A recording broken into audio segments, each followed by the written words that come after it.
The help uses the back entrance. Vanessa, stop! You just threatened the woman who controls $50 billion. Could you take those trays through the service hall? Naomi Reed had been inside the Caldwell house for less than 3 minutes when her sister-in-law pointed toward the kitchen without looking at her face. Naomi, a 42-year-old black woman in a charcoal wool coat, still held the leather folder containing the trust documents Eleanor Caldwell had asked her to review before dinner. Her invitation rested on the entry table beside a silver bowl of winter pears. Vanessa Caldwell never checked it. She saw Naomi standing near the caterers and decided what she was. "I'm here for Eleanor's family meeting," Naomi said. Vanessa's smile tightened without becoming warmer.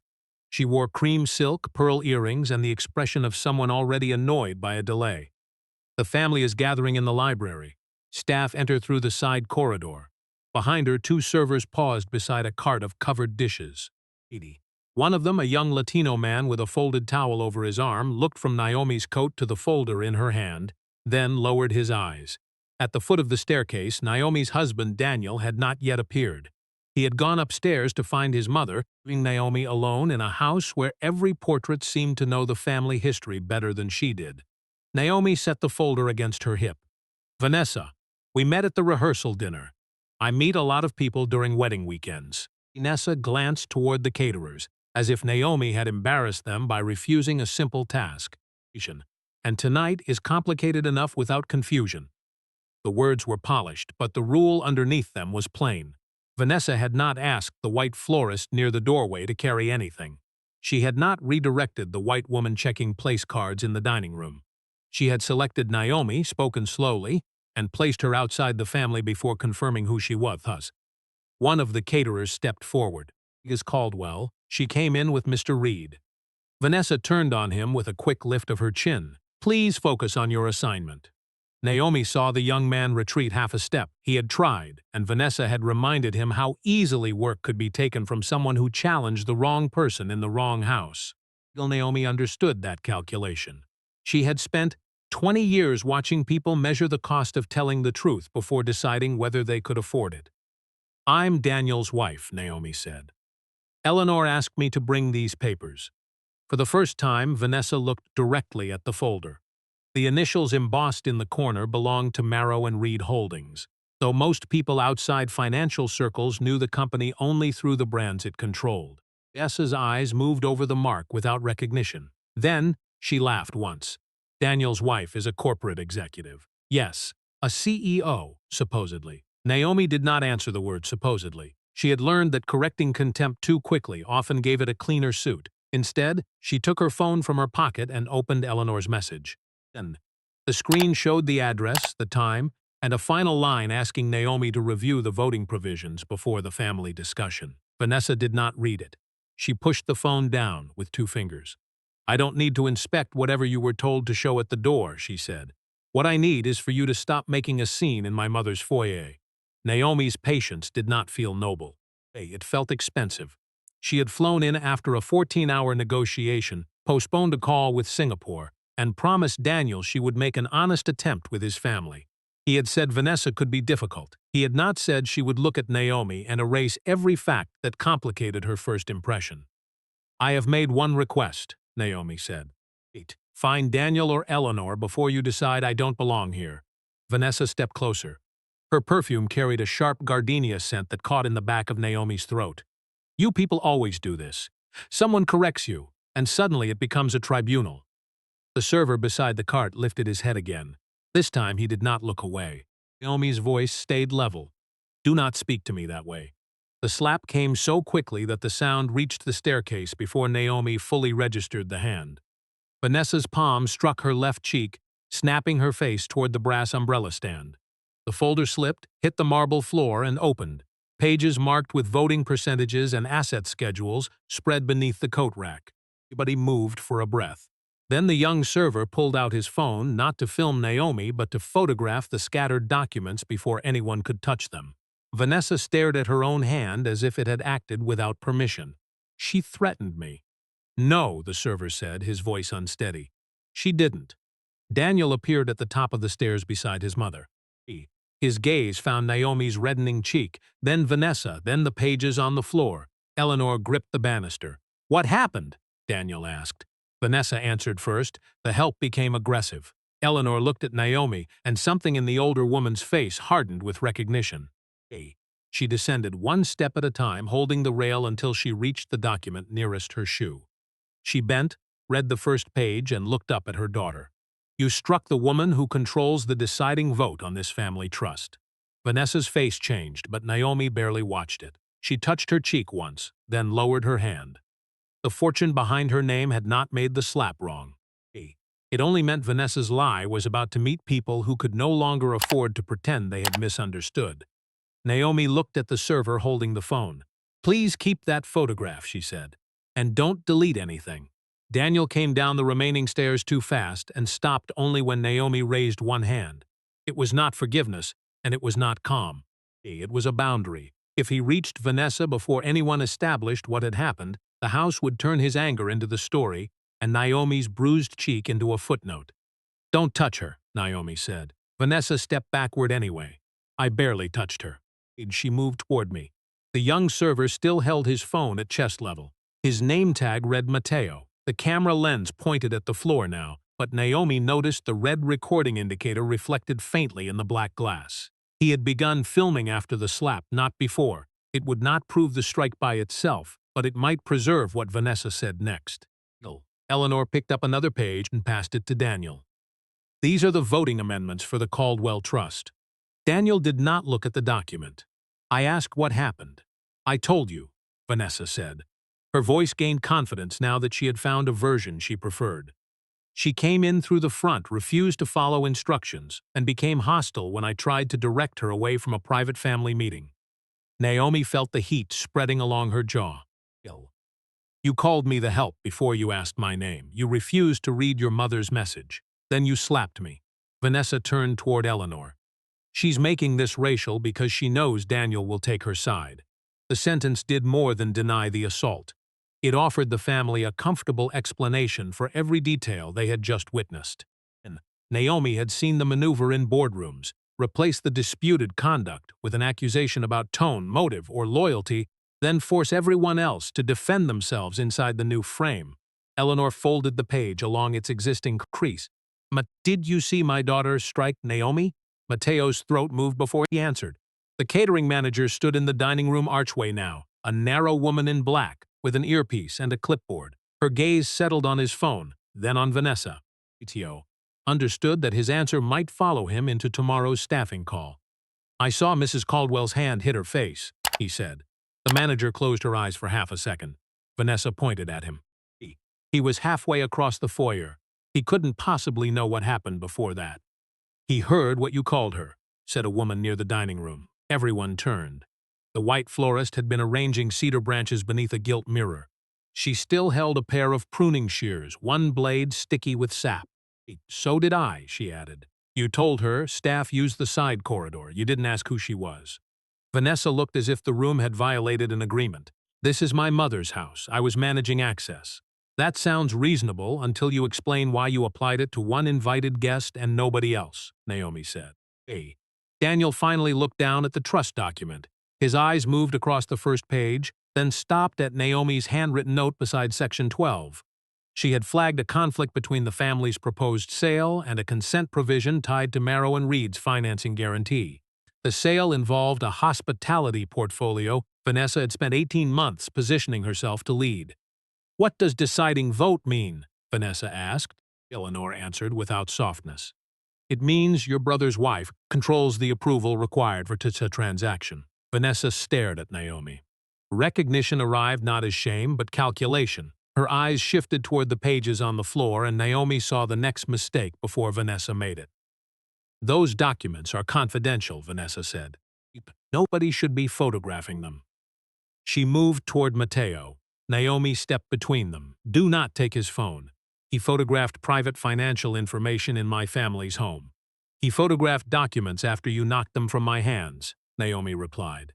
"The image may show their condition and location immediately after the assault. He should preserve it and provide it through the proper process." The catering manager reached Mateo first. "The phone," she said under her breath. Now, Mateo's fingers tightened around it. Naomi looked directly at the manager. What is your name? The woman hesitated. Claire Donnelly. Miss Donnelly. Are you asking an employee to surrender his personal device after he witnessed an assault? I'm protecting client confidentiality. That concern can be handled without deleting or altering anything. Naomi turned to Mateo. Send the original photograph and video to yourself using a method that preserves the timestamp. Do not post them. Do not edit them. Do not hand the device to anyone unless law enforcement or your attorney instructs you to. Vanessa gave a sharp, disbelieving laugh. Hey, you're turning a family misunderstanding into a criminal investigation. Daniel's face tightened at the word misunderstanding, but Naomi spoke before he could. No, you turned it into an assault when you raised your hand. Eleanor crossed the foyer and closed the library doors behind her. The click was quiet, almost domestic. The meeting is postponed, she said. And no one leaves until we document who was present. Vanessa's head snapped toward her mother. You cannot suspend the sale over this. Eleanor looked at the trust papers scattered across the marble and at the daughter who had just revealed what she believed staff could be forced to forget. I just did. Claire did not repeat a request for Mateo's phone. Instead, she asked the catering staff to remain in the dining room and began writing names on the back of her event sheet. Naomi watched the manager choose procedure over panic by a margin so narrow it could still close. Lisa stood beside the library doors, one hand pressed against the pearl at her throat, already rebuilding herself as the injured party. Daniel gathered the trust pages from the marble without putting them back in order. His hands moved too quickly, bending one corner and smearing a faint line of cedar sap left by the florist's shears. Naomi wanted to tell him to stop, then realized she had made the same mistake herself by bringing the only marked working copy into a crowded foyer. The originals were secure with counsel, but her notes showed which provisions she considered vulnerable. She had underestimated how badly Vanessa needed the sale approved. Put them on the entry table, Naomi said. Don't rearrange anything else. Daniel obeyed, though the restraint cost him. We should call the police. Vanessa stared at him. You would do that to your own sister? You hit my wife. I reacted because she blocked me. Naomi looked toward Mateo. Did you capture that statement? He checked the screen. Yes, the recording started right after she hit you. It has everything since then. Claire exhaled through her nose. Mateo, email the files to yourself and to me. Originals only. I'll document when I receive them. She glanced at Naomi, not quite apologizing. Our company has an incident protocol. I should have followed it before asking for the device. That matters, Naomi said. Follow it now. The florist gave her name as Beth Nolan and placed the pruning shears on the console so she could type a statement into her phone. She described Vanessa's first instruction, Naomi's request to find Eleanor, and the sound of the slap. She had not seen the exact instant of contact because a cedar branch blocked part of her view, but she had seen Naomi's folder fall and Vanessa's hand remain raised. The limits of her account made it more useful, not less. Vanessa paced once across the foyer. This is absurd. Everyone is acting as though I attacked a stranger in public. This is a private home, and she provoked a misunderstanding. Eleanor's expression did not change. Private property does not make your hand less real. The older woman asked Daniel to retrieve the household security tablet from the upstairs office. Vanessa interrupted before he reached the first step. The foyer camera has been offline for months. Eleanor looked at her. How do you know? Because I manage the household vendors. Naomi felt the scene shift. Vanessa had offered the fact too quickly, with none of the uncertainty of someone recalling an old repair notice. Naomi turned toward the small smoke glass dome above the front arch. A green status light glowed beneath it. That unit has power, she said. It can have power without recording, Vanessa replied. The storage service expired. Daniel stopped on the staircase. Mom renewed the home system after the break-in next door. Vanessa's mouth opened, then closed. Eleanor's gaze moved from her daughter to the camera. The account is in my name. Bring the tablet. This time, Vanessa followed him 2 steps. Naomi caught her wrist before she reached the stair rail, not hard enough to restrain her, only enough to make the choice visible. Do not go upstairs with him. Vanessa pulled free. You don't control where I walk in my mother's house. No, Naomi said. But you just claimed the recording system was inactive. Until that is verified, nobody who may appear in the footage should access the account alone. Daniel looked down at Naomi. For an instant, she saw the question he was afraid to ask, whether she believed Vanessa might erase it. Naomi did not answer. Suspicion was not proof, and she would not turn her own certainty into another person's shortcut. Eleanor took the tablet password from a card inside the locked desk herself. Daniel returned with the device and placed it on the dining table where everyone could see. The security application showed the foyer camera online, its archives synchronized to a remote account. 37 minutes of footage were available. Vanessa moved toward the screen. That system records without audio. It won't show what she said to me. It may show what you did, Daniel replied. Naomi opened the incident report function and found an option to preserve a segment against routine deletion. The account required Eleanor's authorization, not hers. She explained the difference and handed the tablet over rather than pressing the button herself. Eleanor entered her code. A banner confirmed that the foyer footage had been locked for 90 days and shared with the security provider's compliance archive. Whatever the video showed, no one in the house could quietly replace it now. Vanessa looked at her mother as if the betrayal had come from the password, not her own hand. Naomi picked up her coat from the chair where it had slipped. Her cheeks still burned, and the family meeting she had promised to attend no longer existed. She told Daniel she was leaving for the hotel, then asked Mateo and Beth to send their written accounts through Claire rather than contacting her directly. The chain had to remain clean. At the front door, Daniel caught up with her. "I'm coming with you." Naomi looked back at Eleanor, standing beside the preserved footage, and Vanessa beside the canceled sale documents. "Not yet," she said. "You need to decide whether you're protecting me or helping your family tell the truth. Tonight, those are not the same job." Then she stepped outside and submitted a formal preservation request to her counsel before anyone in the house could call the assault a misunderstanding again. The hotel room smelled faintly of starch and burnt coffee. Naomi stood at the bathroom mirror with an ice pack wrapped in a hand towel against her cheek, trying to read the message from her attorney without tilting her head down. Marrow and Reed's general counsel had confirmed receipt of the preservation request and advised her not to discuss the trust vote until the assault record was secured. The instruction was sound. It also meant the Caldwell sale, a transaction affecting nearly 12,000 hotel workers, would remain frozen while rumor filled the space where facts should have been. Daniel knocked once before entering with the key Naomi had left for him at reception.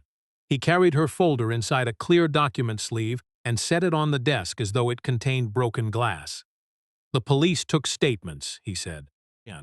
"Vanessa told them you grabbed her wrist before she hit you." Naomi lowered the ice pack. "That happened afterward. I know. You know because you believe me or because the footage shows it." Daniel flinched at the distinction. He had spent the last hour moving between his wife, his mother, and the sister he had defended since childhood. Naomi regretted the sharpness before the question finished leaving her mouth, but she did not take it back. "The officer viewed the foyer recording with Mom," he said. "Vanessa struck you first. The camera angle is clear. No audio, but Mateo's recording starts 8 seconds later, and she says you moved toward her. Beth's statement contradicts that." Naomi sat on the edge of the bed. The proof should have brought relief. Instead, she pictured Mateo answering questions under the eyes of his employer, and Beth standing in a stranger's foyer, with sap drying on her fingers, while a wealthy family decided whether truth counted as disloyalty. What happened to the catering staff? Claire sent everyone home with pay. She also filed an incident report with her company. That was the right call. Daniel unbuttoned his coat but did not remove it. Vanessa's lawyer contacted Mom. "They're calling the footage incomplete and asking the family to keep this private until the sale closes." There it was. The second problem had arrived wearing the language of prudence. The assault could be isolated as a regrettable family incident. The trust vote could be treated as unrelated business. Naomi understood why the argument might persuade people. Delaying the sale could trigger lender penalties, frighten employees, and damage properties that had nothing to do with Vanessa's conduct. "I should have separated the trust papers from dinner," Naomi said. "I thought bringing the marked copy would save time." Daniel looked at her. "You didn't cause this. I didn't cause the slap. I did carry sensitive annotations into an uncontrolled room. Those are different facts." Her phone vibrated with a message from Priya Shah, Marrow and Reed's chief operating officer.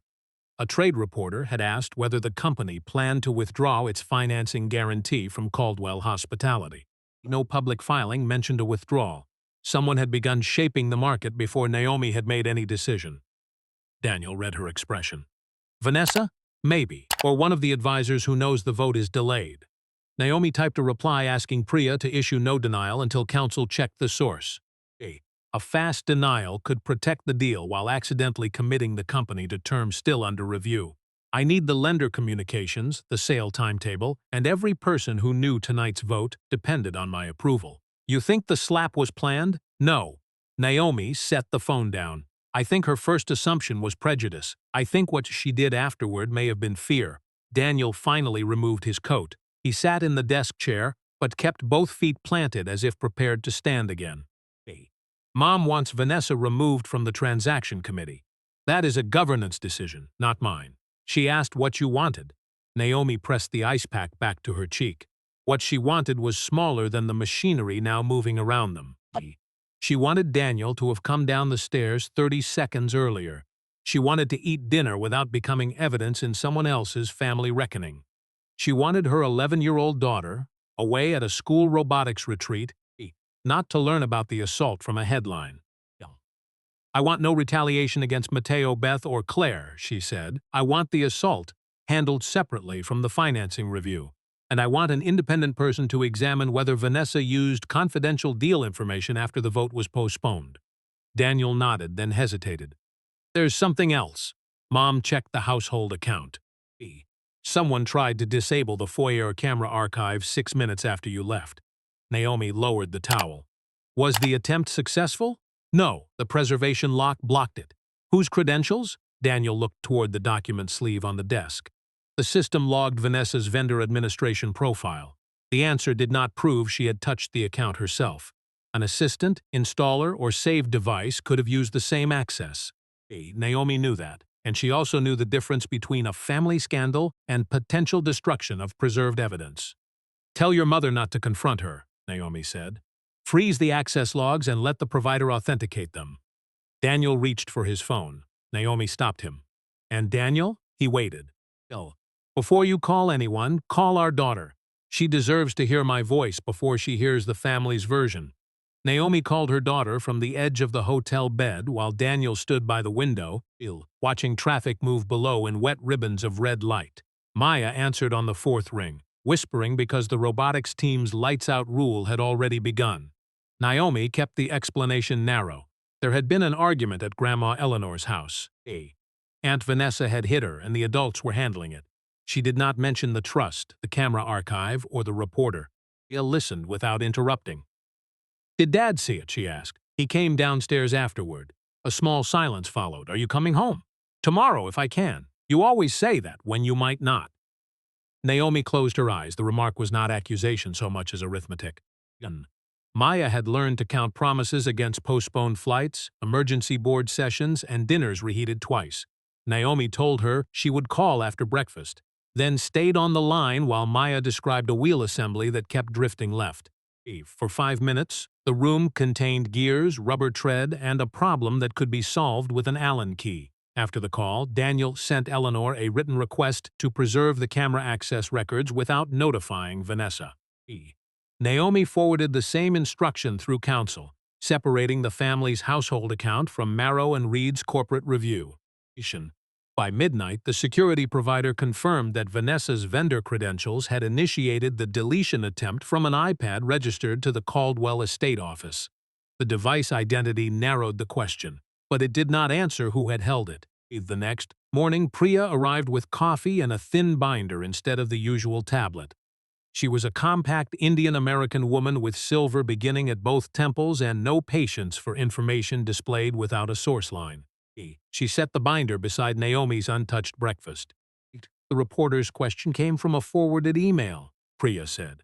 Our communications team traced the language to a draft lender notice that was never issued. Naomi opened the binder.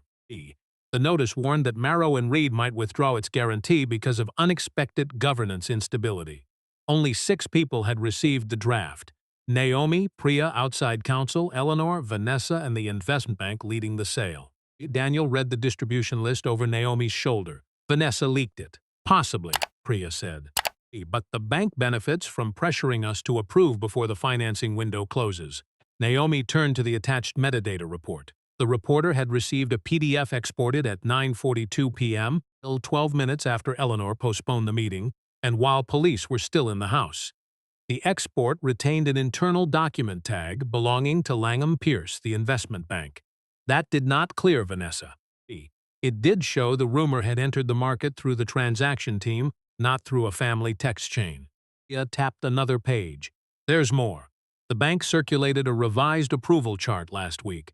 Vanessa is listed as chair of the transaction committee, but Eleanor never signed the resolution appointing her. Daniel looked from Priya to Naomi. Then she had no authority to run the vote. She had authority to coordinate materials, Naomi said. Not to certify approval. The distinction changed the shape of the night. Vanessa had not merely feared losing a deal she led.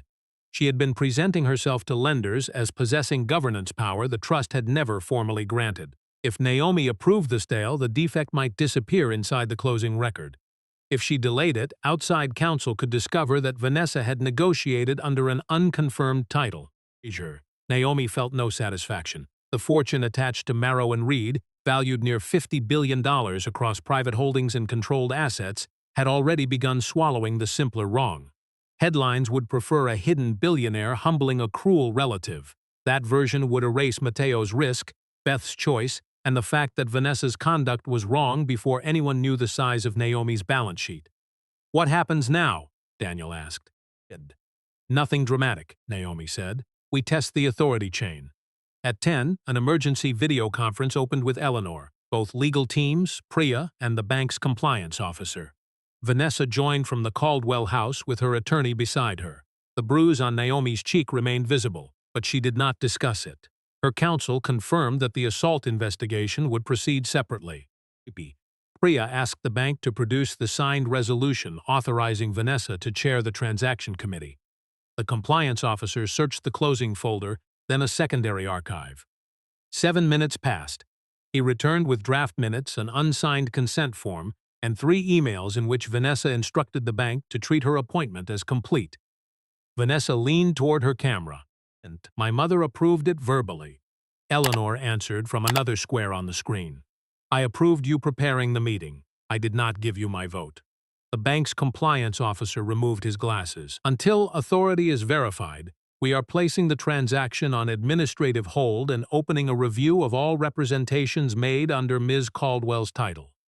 Vanessa's attorney objected, but the hold had already appeared in the shared closing portal.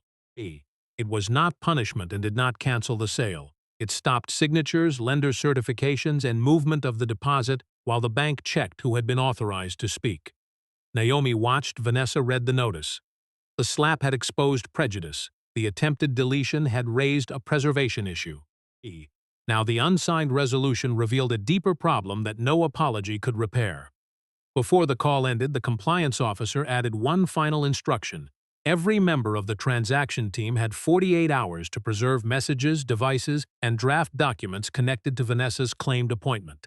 Vanessa looked directly into Naomi's camera for the first time since the foyer. "You're destroying 12,000 jobs over a family argument." Naomi rested one hand beside the binder. "No, you're determining who put those jobs at risk before asking me to hide it." By noon, the administrative hold had reached every property in the Caldwell portfolio. General managers received instructions not to sign vendor extensions, alter payroll arrangements, or communicate with lenders about the proposed sale. The order was narrow, but frightened people rarely read narrow orders narrowly. 2 hotel directors called Eleanor to ask whether they should delay seasonal hiring.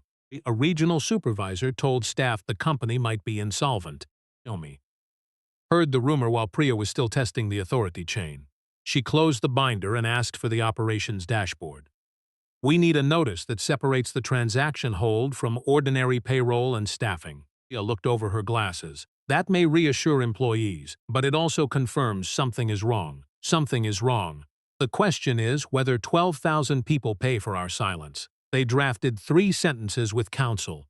Wages, benefits, scheduled shifts, and approved hiring remained unaffected.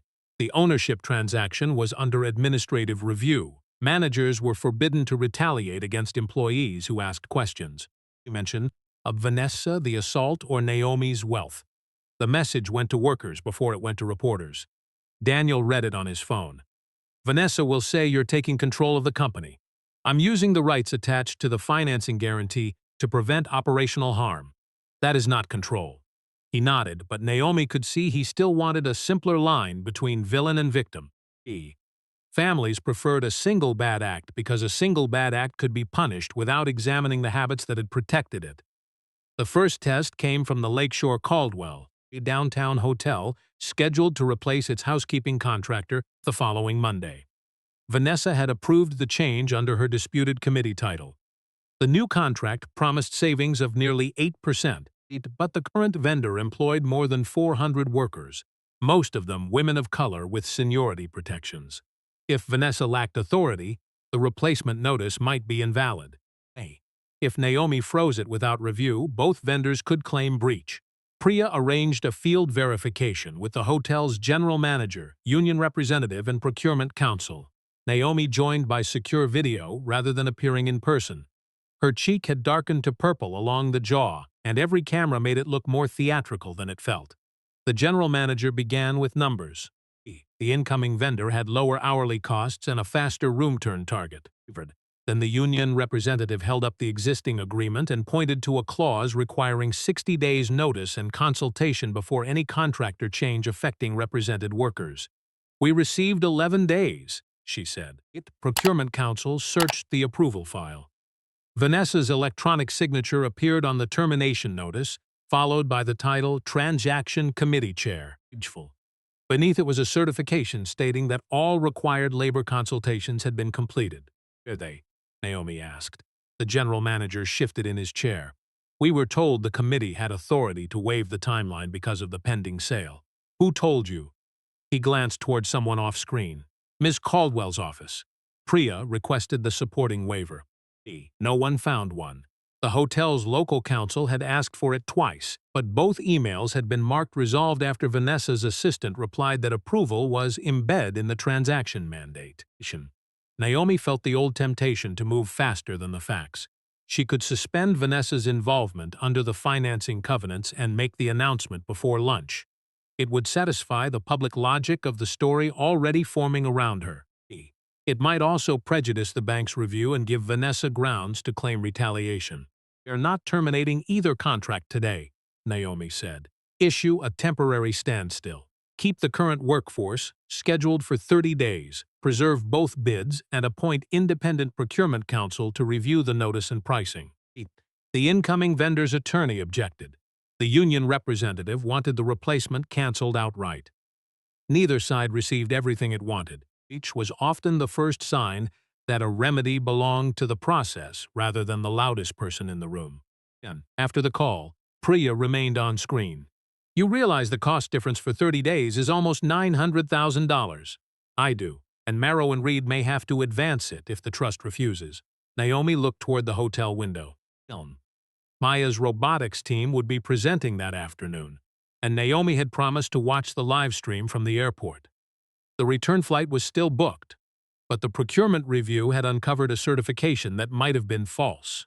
Daniel came in carrying a fresh ice pack and placed it beside her without speaking. His phone rang before he sat down. Eleanor's name appeared on the screen. He answered on speaker.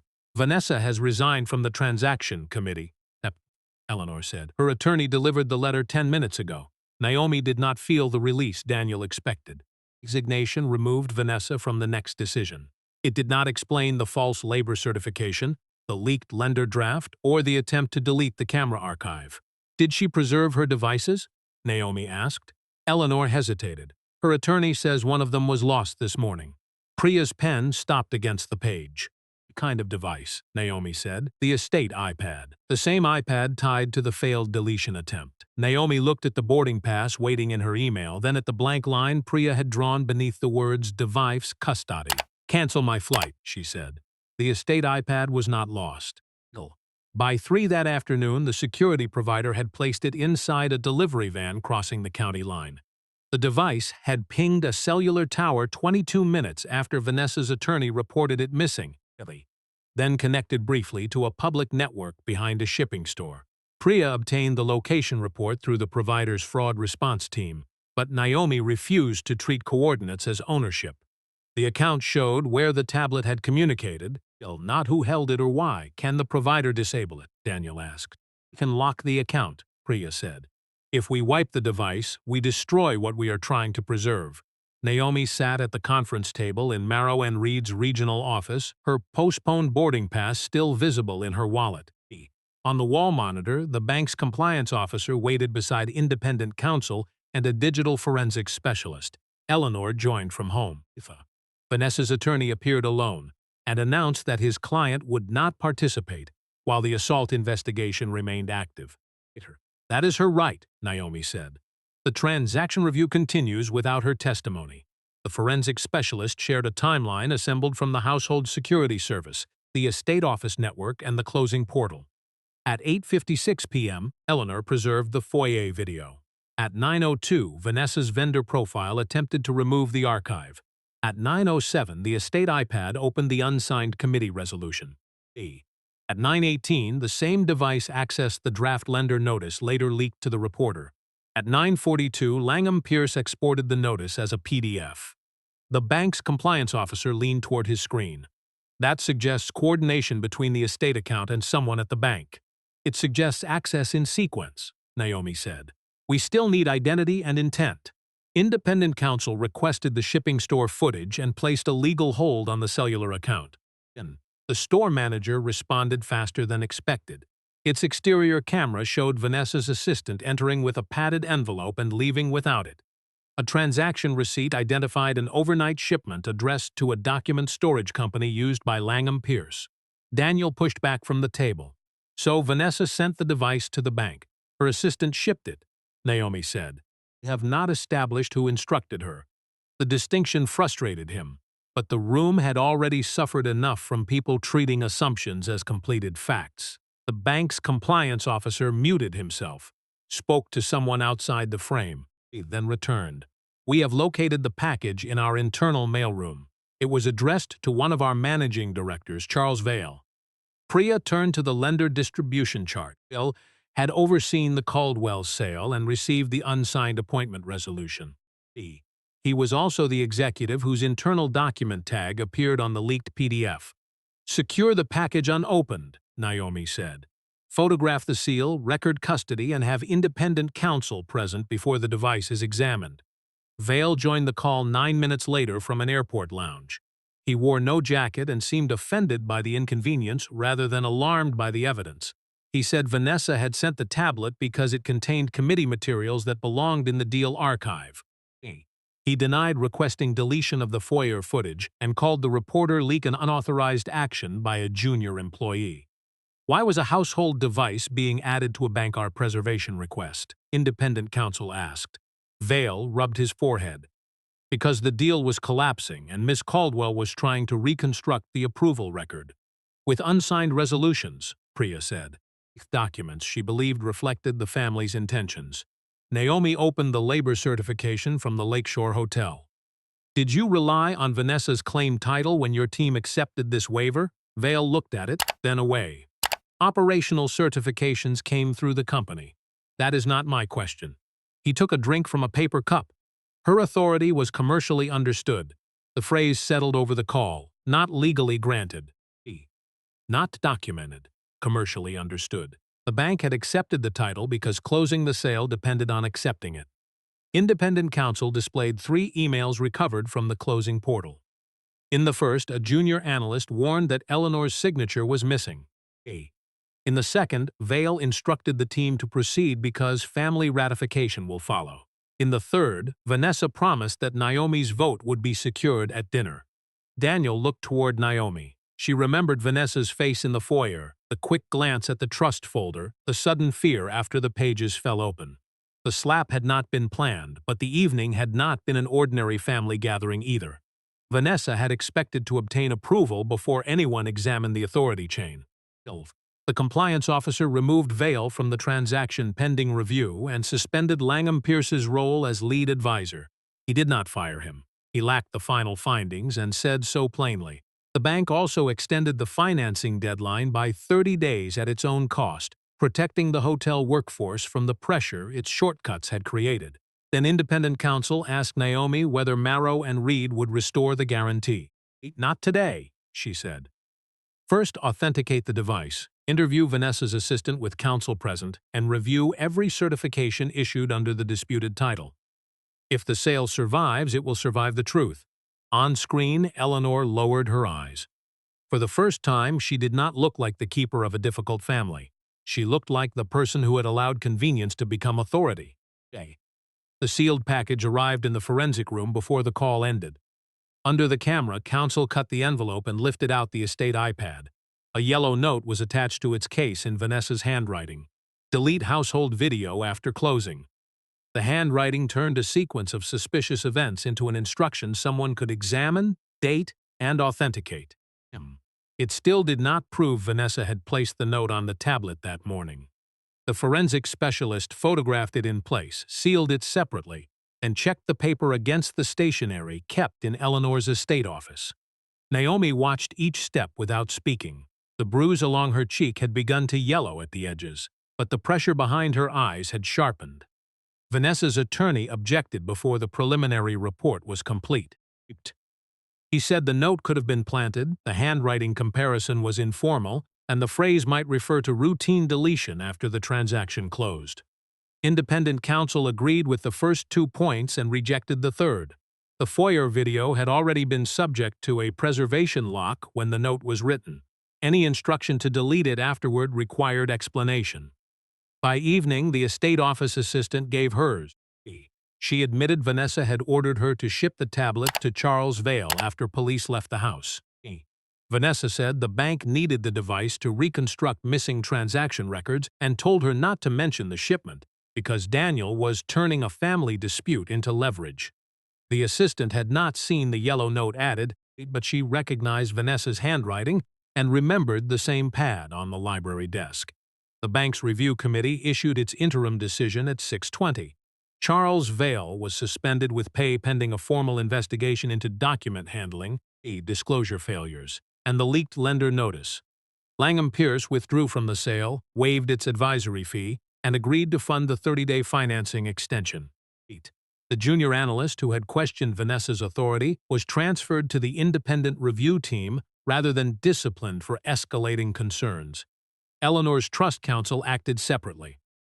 Vanessa was removed from every transaction role and barred from accessing estate systems while the deletion attempt was investigated. She remained a beneficiary of the family trust. Eleanor could not erase that interest without invoking provisions that did not apply, and Naomi refused to support any effort to manufacture a harsher punishment simply because the family was angry. "The trust is not a weapon," Naomi said during the emergency session. "Use the authority you actually have." Daniel sat beside her at the regional office, his hands folded between his knees. He had wanted Vanessa removed from the trust entirely. When counsel explained why that was impossible, his frustration turned toward Naomi. "She hit you, tried to erase the video, and put thousands of people at risk. How much more process does she get?" "The same amount I would demand if the accusation were against me." He looked away. The answer was correct, and Naomi disliked how clean it sounded. Process did not cool the ache in her face or give Maya back the presentation Naomi had missed. It only prevented pain from choosing the remedy. The procurement review produced its first operational order that night. Shore contractor replacement was suspended, not canceled. Current housekeepers would keep their shifts and seniority protections while independent counsel reviewed the bids, consultation failures, and labor certification. The incoming vendor received reimbursement for documented mobilization costs, protecting workers who had accepted jobs there in good faith. Managers across the portfolio were instructed that no staffing change approved under Vanessa's disputed title could proceed without fresh authorization. At 7, Naomi finally opened the robotics livestream recording Maya's coach had sent. The team's machine veered left during its first run, corrected on the second, and completed the course with 12 seconds remaining. Maya appeared at the edge of the frame, laughing as she tightened the wheel assembly Naomi had heard about the night before. Naomi watched twice, then called her. "You missed it live," Maya said. "I did," You said you'd try. I said I would call after breakfast, and I didn't do that either. Naomi resisted the instinct to explain the forensic conference, the workers, or the financing hold. I made a promise before I knew whether I could keep it. I'm sorry. Maya was quiet long enough for Naomi to hear teammates moving chairs in the background. Are you still coming home? Yes, tomorrow morning. Priya will handle the next review. After the call, Naomi delegated authority for the first time since the slap. Priya received written power to approve operational protections within the existing guarantee, while Naomi stepped away for 24 hours. The decision meant trusting someone else with a process Naomi had built her career around controlling. It also meant accepting that winning the review while teaching her daughter not to believe her promises would be another kind of loss. Before leaving, Naomi signed one final instruction. Marrow and Reed would maintain the financing guarantee during the independent review, provided the trust kept Vanessa out of management, preserved every device, and corrected the labor violations already identified. The sale was not restored, but the hotels no longer faced collapse while the investigation continued. At the Caldwell house, the first visible change appeared before any final punishment did.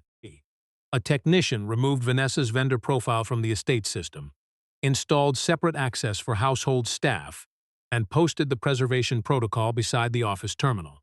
The camera above the foyer remained where it had been, its green light steady over the place Vanessa once believed could be made private enough to erase what she had done. 3 weeks later, the Lakeshore housekeepers entered the ballroom through the same doors guests used. The hotel had converted the room into a review site, not a celebration. Folding tables held translated labor notices, revised bid summaries, and printed instructions for reporting retaliation. The chandeliers were dimmed to save power during daytime operations, leaving the brass fixtures dull above rows of workers still wearing uniforms from the morning shift. Naomi sat beside Priya near the back, not at the raised table where the trust's independent counsel, union representatives, and procurement monitor would announce their findings. Her cheek had healed. The small stiffness she felt when chewing had not. The review confirmed that Vanessa had falsely certified the required labor consultation and used her disputed title to accelerate the contractor change. Charles Vale's team had accepted the certification despite 2 written warnings about the missing authority resolution. The competing bid itself was legitimate, and investigators found no evidence that the incoming vendor had participated in the deception. The problem was not that one proposal existed. It was that workers had been treated as a cost line that could be moved before anyone with lawful authority asked what the contract required. Independent counsel announced that the original termination notice was void. The current housekeeping agreement would remain in force for 6 months while a new competitive process took place under union observation. Both vendors could bid. Seniority, accrued leave, and wages would transfer if a change was later approved. The 400 affected employees received compensation for the uncertainty caused by the defective notice, funded jointly by the trust and the bank's waived advisory fees. A woman in the second row raised her hand before the interpreter finished repeating the decision in Spanish. What happens to the managers who told us not to ask questions? The hotel's general manager stood near the stage. He had admitted telling supervisors that the sale required silence, though no one had instructed him to use those words.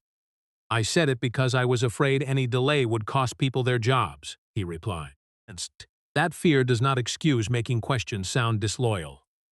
He announced that 2 supervisors who had threatened reduced hours were suspended pending separate personnel reviews.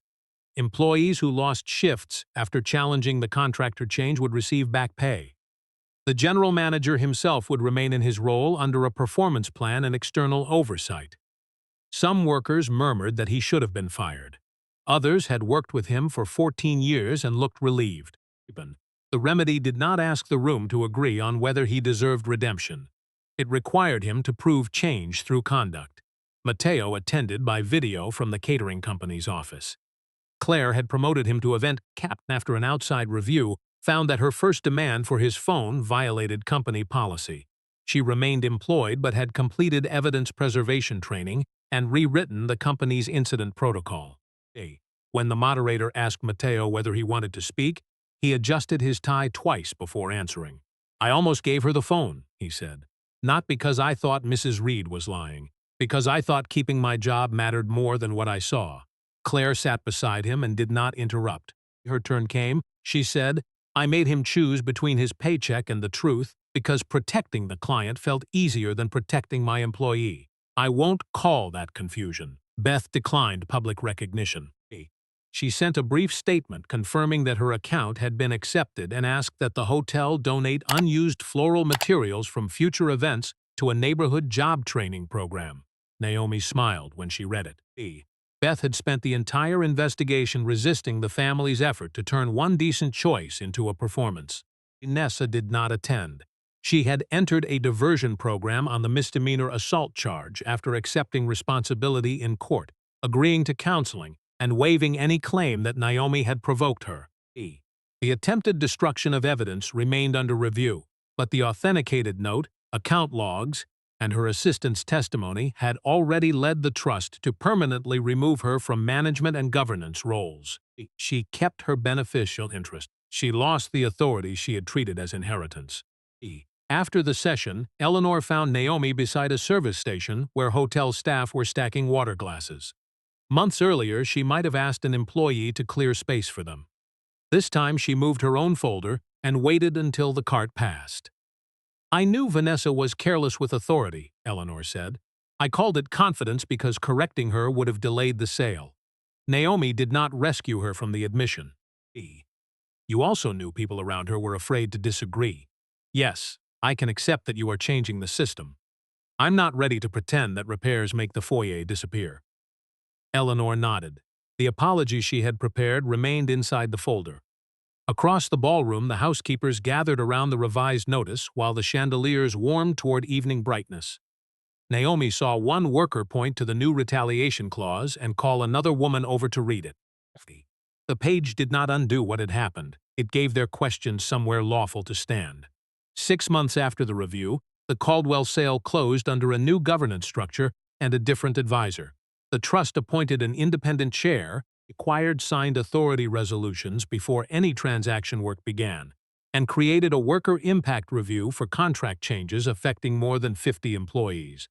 Pierce paid a regulatory settlement tied to its disclosure failures and removed Charles Vale after the internal investigation confirmed that he had ignored the missing resolution, encouraged the family to ratify later, and allowed the leaked notice to pressure Naomi's vote. The junior analyst who raised the first warning was promoted into compliance. Vanessa pleaded no contest to misdemeanor assault and admitted in the diversion agreement that Naomi had not threatened or provoked her.